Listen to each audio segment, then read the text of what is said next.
Good morning, everybody of the Build Your Best Life community.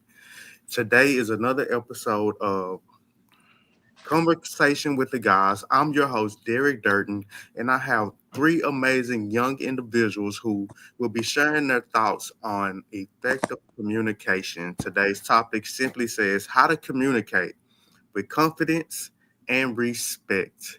If you would, Deacon Dan, would you introduce yourself and tell us a little bit about yourself? Good morning, everybody. I'm Deacon Dan Smith. I'm married to the lovely, of course, Deborah Smith. I always got to get it right. We have 7 grands, 4 kids. Uh, I am retired law enforcement after 40 years of service. But, I didn't stop working.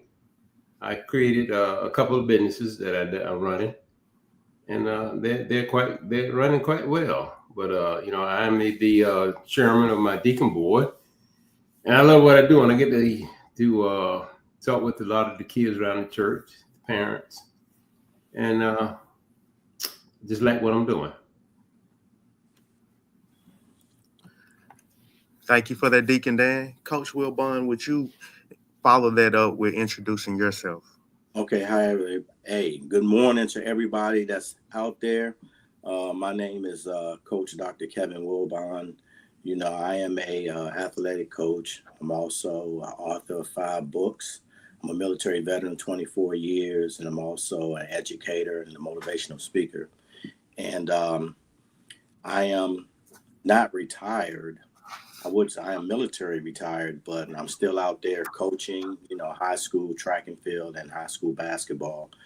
And I coached and mentored over 1,000 kids. So those are the things that I do. I'm happy to be here, and let's get this thing cracking. Great introduction. Dr. Levitt, the one and only, please introduce yourself to the audience. Great morning, everyone. I am Dr. Joseph Levitt, married to the lovely Tony Levitt. We have 4 children, 3 girls, 1 boy. We have 11 grandchildren. Wow. And we enjoy every last one of them. Currently, I'm also retired military, 32 years, as well as currently I work as a chaplain at one of the local hospitals here. So as you can see, I love working with people. I love people. I love, just trying to be a blessing and give back what God has blessed me with. So just as Coach Wilborn said, I'm ready to get right into our lesson for the day. Okay, you guys want to get right into it? Let's get right into it. The first question is, why is it important for young men to learn how to communicate with both confidence and respect? Who would like to start this one off? I can. Okay. I think it's important for them to, be able to communicate, with both confidence and respect, because for one, if you're able to do that, you can build healthy relationships with people that you communicate with. And it makes a difference because it shows, your emotional intelligence. And what I mean by that, when you're speaking and you're talking, with respect, people can actually understand and feel where you're coming from. And it also allows them, for yourself to give a clear and honest expression of what you're trying to convey to the person that's listening to you. And you do want your listeners to feel like, okay, whatever you guys are, speaking, or female or whatever speaking or talking about, you want to feel valued at what you're saying. So in order to feel valued about what you're saying, you have to come with that respect, and also, with the confidence, because without confidence, people are going to feel like, you don't know what you're talking about. So it's very important to have confidence and respect and know how to communicate with both. Great response. Deacon Dan, if you would you answer the question, why is it important for young men to learn how to communicate with both confidence and respect? Well, one of the things is communication is one of the most powerful tools you ever use in life. For young men, it's not just about what you say, uh, how you say it. But when you have confidence, it shows the people that you believe in yourself and that your words matters. Also, respect. It shows that you value the people that you're talking to. And when you combine those two, people are far more likely to listen, even trust you, or even follow your lead. Whether it be in the classroom or on the job or even a relationship. Being able to speak confident and respect is open the doors and create opportunities that aggressions or silence will never will. And that's my take on that. See how you try to slide that in at the end. Okay, Dr. Levitt, I ain't mean to put you behind Deacon Dan, but I know, right? please present on that question. Hey, here's the way I see it. Whenever a young man, whenever you speak with confidence, it helps you to articulate the words that you're saying much better. And then where respect come in is that if you show respect while you're talking with someone, especially another adult or a mentor or anything, what it does is it causes them to listen more attentively. Because you get my attention better when I know you respect me. So that's what I would say. I can put those two words separately, or you can put them together, but I think putting them separately, it does allow you to articulate your words better, and then you gain that respect as you're talking. Okay, that was a unique perspective. I think that from me doing my research, I think communication is the number one thing that determines how successful you are in life. Because no matter what, you always need other people to help you along your journey. And the only way to get those people to join you is by communicating. And so, with that, let's go ahead and step into our second question. The second question is, what's the difference between communication when it comes to being confident and then aggressive or maybe even arrogant? What's what's the difference between communicating in confidence instead of arrogance or aggressiveness? Dr. Levitt, I'll let you start this one off. Well, you already stole one of my words that I'm using, but I'm gonna still use it anyway. Right. But what I said basically was confidence is speaking with assurance. You're sure of yourself. You know what it is that you're talking about, and you well versed in what you're getting ready to say. And of course, you're able to articulate it real well. And then on the aggressive side, aggressive is totally speaking with arrogance. You just speaking out emotions, you speaking out of whatever it is that you just trying to speak off the riff all the time. And your words don't come out right because you can speak from anger, you can speak from misinformation, you can speak from not doing proper research. So that's kind of where I sit on both of those two. Okay. And Coach Wilbon, what's the difference between communicating with confidence or communicating in aggressiveness or arrogance? Well, as far as confidence, I think that that's something that's internal, and that's a security, expressing respect for other people. And when you're confident, you actually, pretty much feel that you know what you're talking about. And a lot of people can tell, if you're confident, if you're not confident, because, it's just something that, like I said, from the beginning, it's internal. Confidence is something's like, hey, this is it. This is what I'm saying. This is what I mean. This is what I know. Versus where, being aggressive, to me, if you're being aggressive, to me, it seems like you try to dominate, the conversation. You try to, overpower, what you're saying, and just being aggressive. And when you're being aggressive, no one really wants to sit there and listen to what you're saying. If you want someone to listen to what you're saying, be confident in what you're doing and what you're conveying. But when you're being aggressive, a lot of people do know that it seems like, You know, even though you may feel like you know what you're talking about, and you could be right about some of the things that you're talking about, but being aggressive, you know, is domineering. And when I'm talking to someone and speaking with someone, I don't want no one to try to be domineering, you know, talking to me, because that just turned me off, and I just won't listen anymore.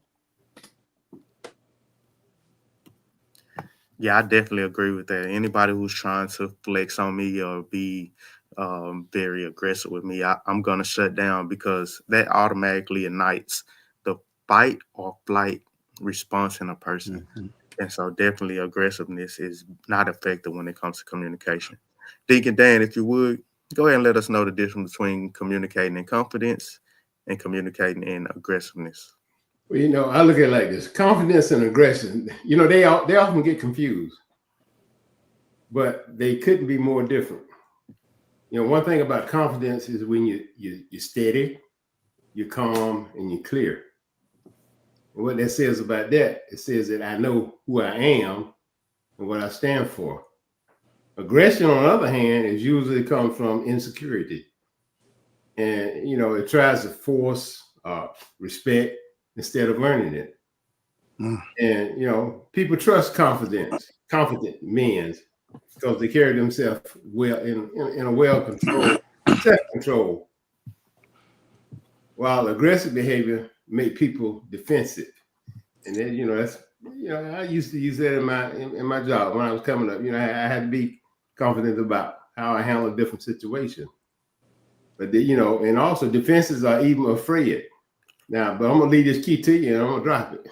The difference is that confidence builds bridges, while aggression will usually burn them down. Wow. Yeah, I think I'm just gonna let you go last every time, I know. I ain't gonna be doing that too much. And so, yeah, that was actually some really powerful information, because just understanding that you said confidence comes from a real sense of security, and aggressive comes from a sense of real insecurity. Just understanding that difference, that was so powerful. So let's talk about something that's intricate when it comes to this topic with young men and communication. A lot of times when people, especially young men, communicate, it's seen as a weakness and not as a strength. So, Dr. Levette, how can these young men communicate what they're feeling or what they're experiencing without the stigma of being weak? Well, I would say definitely you got to be open and honest um, with someone you trust. I think that's what sometimes lays the foundation. It also lays the calmness in that person. If they talking to somebody that they trust, then it's a lot easier for them to be open. It's a lot easier for them to be honest. Sometimes when you just send somebody, like, for example, sometimes you may sense you're a student in class and you having something going on, you need to talk to somebody. They just send you to the office, you talk to the assistant principal. Well, the assistant principal, you don't really know that well, and you don't sometimes don't trust them like that. But if you got somebody that's like a mentor or uncle or somebody in your family you trust, then you're gonna be, I think you'll be more open and honest. So I think and the reason they don't want to feel weak when they talking is because sometimes people will make them feel weak, because they'll make them seem like what they're saying is not important. So they have to feel like what they're saying is valued. And a lot of times that's why they talk to somebody they really trust, when, you know, because they don't want to be viewed as being weak out there. Because they go talk to their friends gonna be like, oh man, you selling out, you weak, you know, punk, you know, all of that. So you know, that's kind of my take on it. I think it's just the fact of talking to someone that you're comfortable with. Yes, that's a good way to look at that. Coach, Yeah. what is your perspective on this? Well, my perspective on it is like, you know, when you have an emotional expression, I don't think it's a sign of weakness. You know, a lot of people, you know, may, you know, disagree with that. because they feel like, especially coming from a male point of view, that, it's a sign of weakness. But to me, I think it's an act of, having that courage, authentic. I can't say the word today for some reason, but just acknowledging and managing. That's what I'm saying, So don't feel like what you're saying, being vulnerable will make you weak, So I don't think that's it. I think that, you should embrace vulnerability. That's what I think. I think, you should be open and honest about your feelings. Not worry about what, everybody else is saying in the whole 9 yards, But I think that if you do that, then your relationships, whoever you're speaking with or whatever, you have that trust and that respect, and people will respect you more. I know coming up, they used to always say, if you cry, you're a punk, and all that type stuff, and I bought into it because I was young and I didn't understand, and I was a young man, but as I got older, I started to, see that that's not the case. You're letting people know, how you really feel, and you're expressing yourself, and I teach my sons the same thing. I got 3 sons, and I let them know, it's okay to let people know, show your emotions or whatever, so that's my take on that. Yes, sir. That and a great take that is. When we talk about authenticity, There I you think go. There you go. I think that's very important, and it goes back to communicating with confidence. When you communicate with confidence, it comes from that sense of authenticity, so that what you're saying lines up with what you're really experiencing, and you're not doing it for sympathy or empathy. It's just really truly communication. And Deacon Pastor Dan, if you would, please tell us your response to this question. Well, one of the biggest lies young men are told is that emotion make you weak. And the truth is actually takes strength to be honest about your feelings and to communicate in a healthy way. I found that hiding your emotions can lead to anger, stress, or bad decision. But when you can say, "This is how I feel," express yourself and do it with control and clarity. And that way people will, actually respect you more. And expressing feelings with maturity isn't weakness, it's courage. And it shows emotional strength. And that's my take on that. Yes, sir. And so, just your take is really something that's powerful. I just continue to listen to the jewels that you drop and kind of take notes when I'm not on camera. And so, Vegan Dan, just keep bringing that fire. Yeah. Let's get into this next question. Why is listening just as important as speaking? I'll let whoever want to go first. Who want to go first on this one? I'm gonna go first before Deacon Dan because I don't want to go behind him.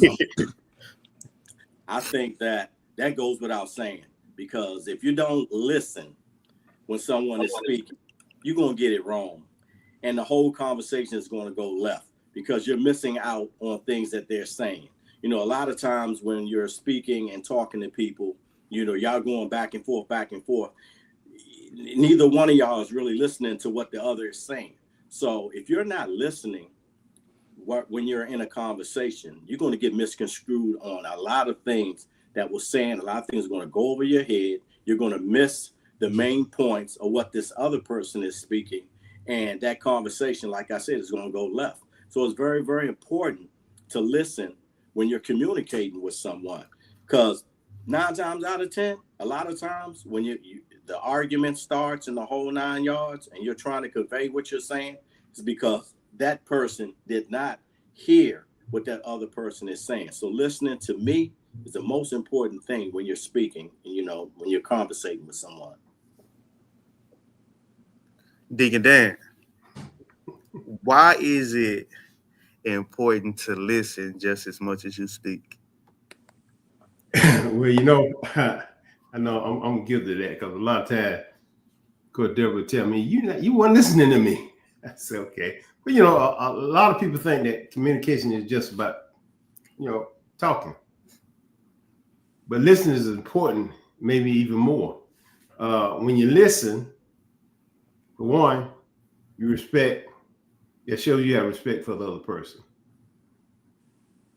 Two, let them know that your voice matters, their voice matters too. And I look at like listen also can help you understand the full picture. That's what you want to get out of the full picture before you respond. Because a lot of times you don't get the full picture, you're going to respond the wrong way. And that's how I look at that, which makes your words, you know, more powerful and relevant. But if you only talk, you miss opportunity to learn and connect. So you got me what I'm saying? If you only talk, you miss the opportunity to learn and connect. But when you listen first and then speak, people you know are not just trying to, you know, win the conversation. You're trying to build understanding. Is that an AI avatar over there? Or is that really Yeah. Okay, Dr. Levitt, can you please explain why listening is just as important as speaking? Well, you put me on the back of the cart, so I just caught all the dust from Deacon Dan. So I'm gonna do my best. No, one thing that I've noticed, if you ever watch, particularly in small children in a school or a daycare, if you ever notice they walk, you always hear the instructors, the teachers always saying, "Do you have on your listening ears?" Yeah. Because when they don't listen, they tend to do the wrong thing. They telling them to line up, and because they wasn't listening, they running back over to the carpet trying to play some more. And that's the reason why, and that's why I appreciate seeing a lot of the younger daycares and so forth. I love seeing them when they use that term a lot. You know, my daughters, they use that with our grandkids. They always, you don't have your listening ears on. Come on, I need you to put your listening ears on. And it starts building some listening character in them. But most importantly, I'll say this. There is an old saying that says, you have 2 ears and 1 mouth, so you can listen as much as you speak. And when I look at that, it goes to me to say that if I listen, I'm learning. If I'm speaking, I'm just expressing. And that was something one of my aunts told me a long time ago. I remember her saying that actually me and my brothers. She said, if you listening, you're learning. But when you're speaking, you're just expressing. But if you listen more than you express, then when you express, what you say will make a lot more sense. That is so true. And when I think about it, normally when we having conversations or disagreements, it's 2 people trying to express themselves or show how they're feeling or get their point across. And so in order to really help that other person understand that they're valuable, like Deacon Dan said, you listen. And then you kind of regurgitate what you heard. That way that person knows that you truly heard them and they feel understood. And that actually takes us right into our next question.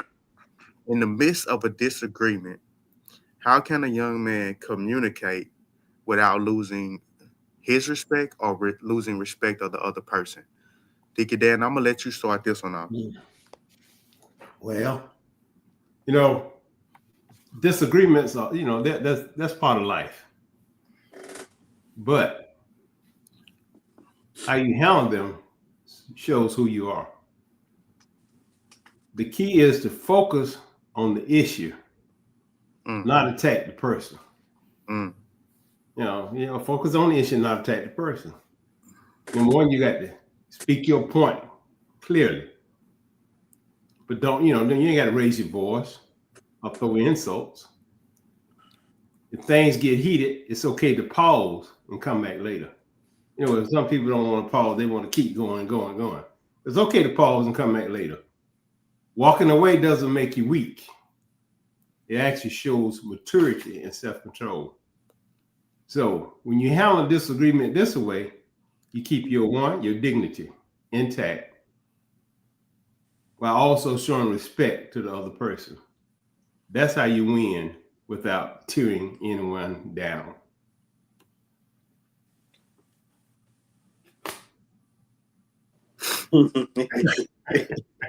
Uh, uh, Coach Wilborn, if you will follow that up for us.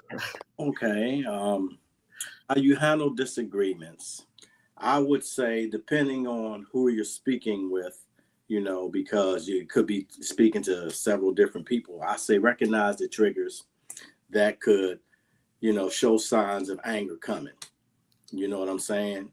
And if things start to get heated or whatever, I would say take a break and, come back and resume the conversation a little bit later because, you're going to have problems. A lot of times, when you're discussing, depending on who you're talking to. And a lot of people, what they do, they prioritize, their mutual understandings first before they even resolve the conflict. So my thing is, if you're having a heated discussion, I would say back off, take a break. And sometimes you can see a person getting ready to, start tripping out or start, getting the voice start getting louder, before you know it, y'all yelling and screaming. So, you know, in order to veer away from stuff like that, when you see it coming and you can feel it, I say back off the conversation because as far as I'm concerned, it ain't that serious. That's how you handle a disagreement in a conversation. Nice response. Nice response. Dr. Levitt, could you please tell us how can a man, young man, communicate in a disagreement without losing his self-respect or the respect of the other person involved? well, the first thing they got to understand is that while we having this conversation, even if there's disagreements, we both have to lay aside our pride and our ego. We got to lay them down because those two things right there is generally what will cause the aggression in the conversation. So that starts off first. Then the other thing is that we don't let our emotions take over. We channel our emotions in the positive direction and not to like Deacon Dan said, as you start yelling and screaming at each other. If you see it going that way, okay, let's hold up, let's take a break, time out. Years ago, I remember my dad used to say that. My dad used to say that all the time. If like we started talking about something and he'd say time out, time out. Let's and that was his way of recentering and getting us back on focus, getting us back on point. So yes, if you feel that the conversation is going in a different direction, just take a minute, take a deep breath, and then let's come back to it. And then the main thing is, if it's us as men, we're dealing with younger men, allow them to express themselves.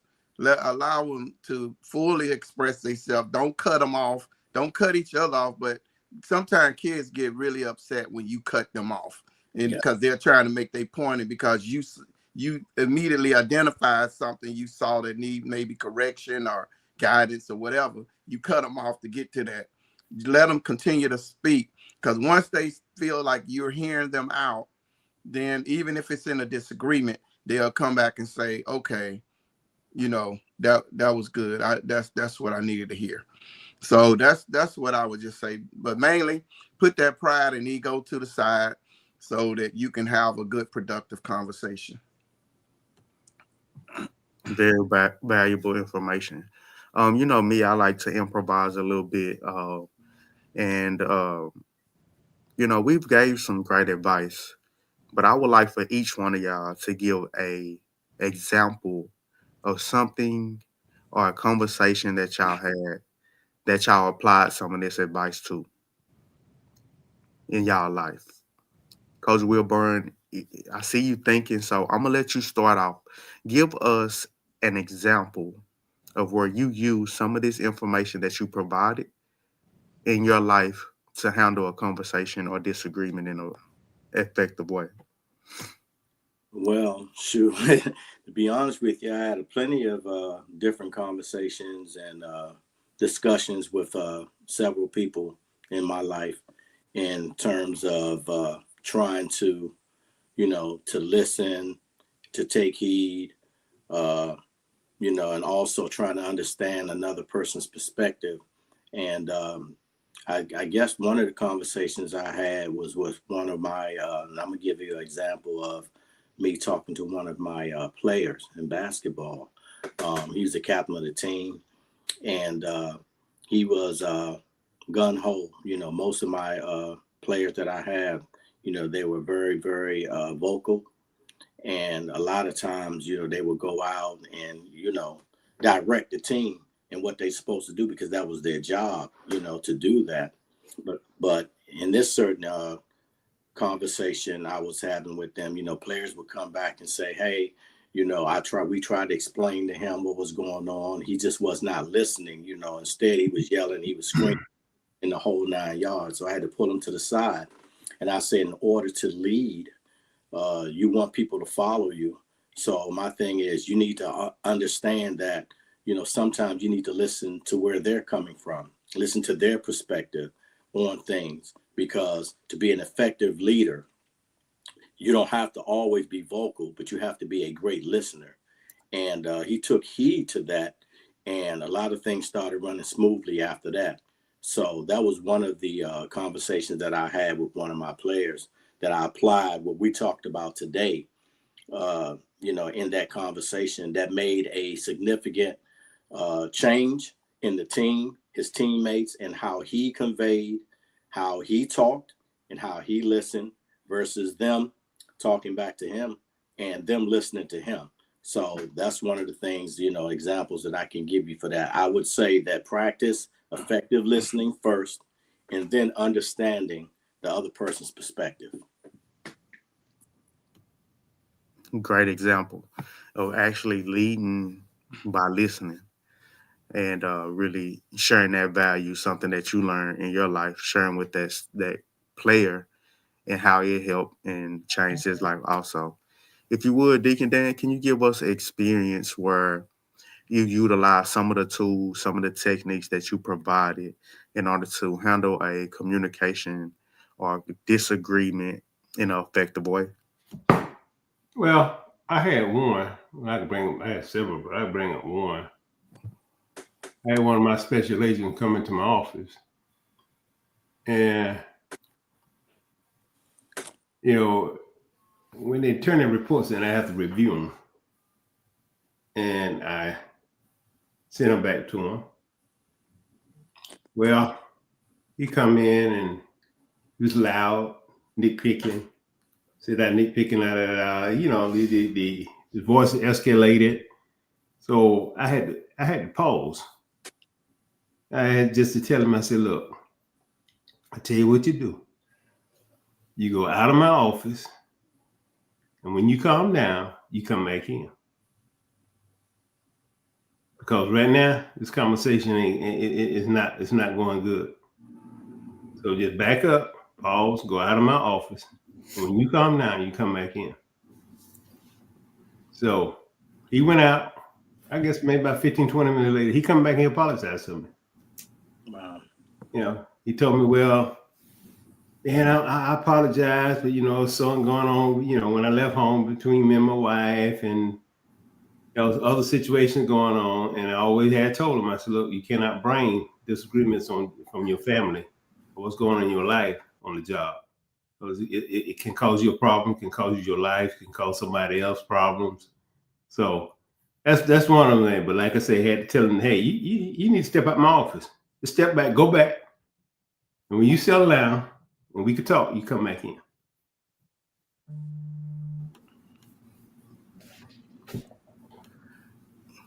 And what I'm really seeing is that when y'all are communicating from a standpoint of leadership. From coach, you were speaking to one of your players.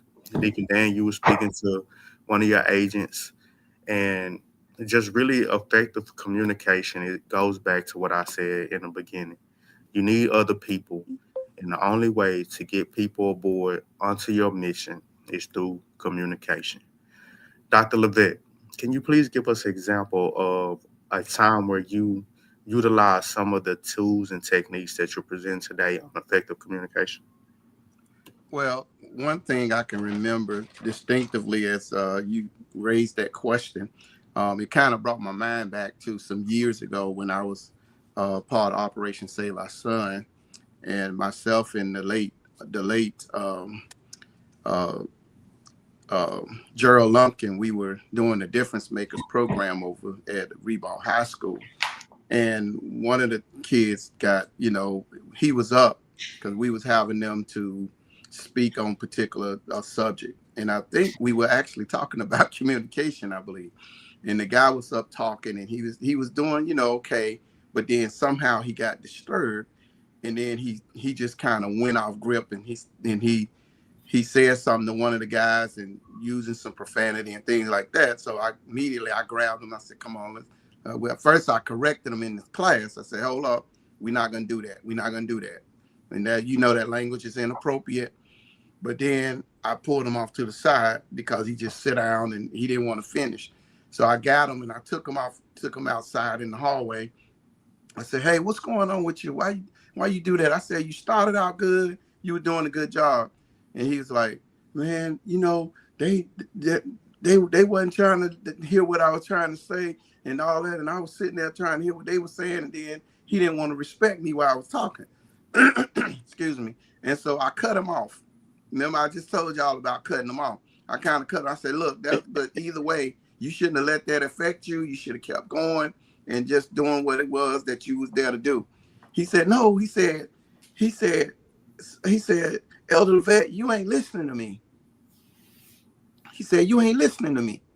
He said, "The reason I got mad at him because he was across the table shooting gang signs at me.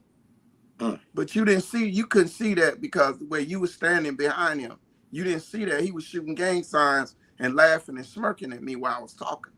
So it threw me off, And mind you, these two guys was from rival gangs, but I was able to listen to him, and then I said, "I apologize. I didn't listen to you clear, and then you right." I said, "Because, and I'm gonna fix that too. I'm gonna address that so we can make that right." And I went back in the classroom. I got that young man that was doing the gang sign.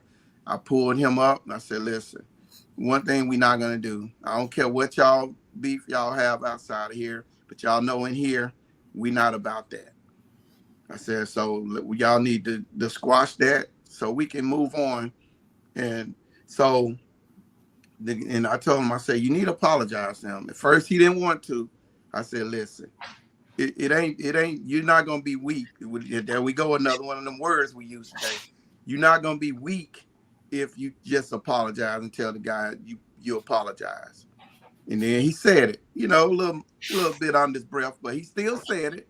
And the guy was like, "All right, we good, we good. I'm good, I'm good." And then surprisingly, they kind of like did a little quick little hand tap dap and said, "Okay, truce." They said truce. So, and then so I asked them, I said, "Now, do you want to get back up and finish what you were saying?" And he said, "Yes, sir." So he got up, he finished what he was saying. The guy didn't bother him. So it was just all a matter of him being heard about what had happened, just so we could fix the situation. And then we was able to drive on and keep moving on. And it turned out pretty good. Great example. Great example. Um, you guys have gave some great information. Y'all shared an example, so y'all not just talking about or giving information about communication, but y'all actually living it, and that's the difference. A lot of people provide information, but they don't do the application. But you guys are actually, like I say, y'all living it. And so with that, we're gonna kind of go to the end where we're going to give our final words. We're gonna give our each individual shout out to Coach Deborah and her book. And if you want to, you can provide information if somebody wants to reach out to you. Deacon Dan, if you would, since you are, the man, the number one, The close to man. Coach Deborah, I want you to go ahead and start this off. Okay, well, I'm gonna go ahead and get the shout out first. This book, Build Your Best Life, is a great book. Great reading material, great nuggets in here that you can learn as a single mom. Not only mom, young ladies can read it too. It'll help everybody. It'll help everybody. So, yes, Build Your Best Life by Coach Deborah Smith. You can get it from Amazon. It's online. So just put it in there and you can get it. But as there we're closing, but my number one tip would be is to practice the pause. Pause.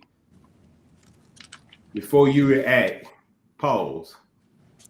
Ask yourself two questions. Am I being clear? Am I being respectful? Those are two questions. The short pause can change everything. A short pause can stop an argument from getting out of hand. It can help you choose better words and make people take you more seriously. When you learn to pause before you speak, you can gain control over your message. And that real confidence over time, that habit will help you communicate in a way that builds respect, opens opportunities, and truly helps build your life. That's my take. That's my tip. What book you been studying? Is that Build Your Best Life? Because and really, man, you've been really bringing the heat. These other two guys been bringing some heat too, but I think you really like have taken your studying and like you really pouring into this in a different way, and I really commend you on that. You really, I see like the growth, improvement, and you really bring some heat. Coach Wilbon, yes, sir, you will. Coach Wilbon, if you would, closing tips. Um, Shout out to Coach Deborah, how they can reach out to you. Okay. Same with Coach Dan was saying. Make sure y'all get the Build Your Best Life book because it's like a monumental uh, directory of things that you could definitely learn from. Everything is in this book, and that's why we're here. On every second Saturday, conveying to whoever's watching, the things that we've been through our experiences. But if you want to know more and you want to learn more, I suggest you get this book right here, Build Your Best Life. Okay. And my final words is, I said it before, and I'm going to go ahead and say it again. Practice active listening. That's the main reason we're talking today, because if you're not listening, then you're going to miss the point. You miss the point, things get crossed up, get mixed up. Next thing you know, you're arguing, you're fussing, you're screaming, and you're not paying attention to, the conversation is like going nowhere. And, when you're listening, it builds trust, it builds empathy, and it prevents misunderstanding. So that's my take on it. And that's it. Thank you for that. And Dr. Levitt, if you would, shout out to Coach Deborah. Final words, how they can reach you. All right. As always, as all three of us have mentioned, this book right here, Build Your Best Life, there's so many, not just nuggets, but golden nuggets in this book. I know one of the chapters speaks about credibility. And when you're talking about communication, I think sometimes that's what helps build your how you communicate helps build your credibility in how people perceive and receive you. So the main things I will say too is whenever you're trying to improve your communication, you be open, be honest, and be respectful. You do those three things, then generally most times people gonna listen to you. They're gonna listen to you. They're gonna take what you say to heart, and they're gonna give you the best advice they know how. But like I said, if you read this book, a lot of the nuggets are already in there. Matter of fact, I'm gonna get with Coach Deborah this week because I want to send one of these books, maybe even two, to my grandson because he's in his first year of high school. And already he was telling me about, little things he's seeing, not things he's involved in, but I think this book would help him to kind of shape himself going into high school so he don't get caught up in a lot of what's going on in the school. And maybe I may even give it to my granddaughter as well. Let them read this book. And I would recommend, highly recommend to those that's listening out there, really no matter what grade they're in, you know, I would say get this book. I would say get this book and let them read it, because if they read this book and they take it and apply it, then it'll help them avoid a whole lot of mistakes and issues that come with a young man or a young woman growing up in today's society. Great episodes, you guys. Y'all really gave out some great tools, techniques, and experiences that can relate to the listeners of the Build Your Best Life platform. I also want to give out a shout out to Coach Deborah, who created this platform, and it's really touching the lives of a lot of people. We really come on here because we really care about the people that's coming behind us, who are experiencing some of the things that we already experienced, and we want to just shed light on the journey that we've had, and hopefully that light sheds some type of insight so that they can travel that journey at a faster pace and more effective than we did.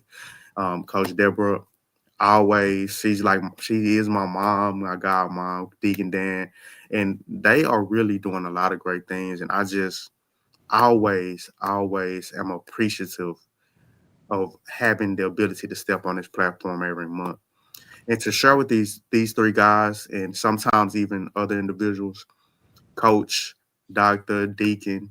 Each one of y'all bring a unique perspective, and I appreciate y'all shedding that insight. Like I say, when I'm not on camera and y'all on the screen, I'm over here taking notes because really y'all have the experience.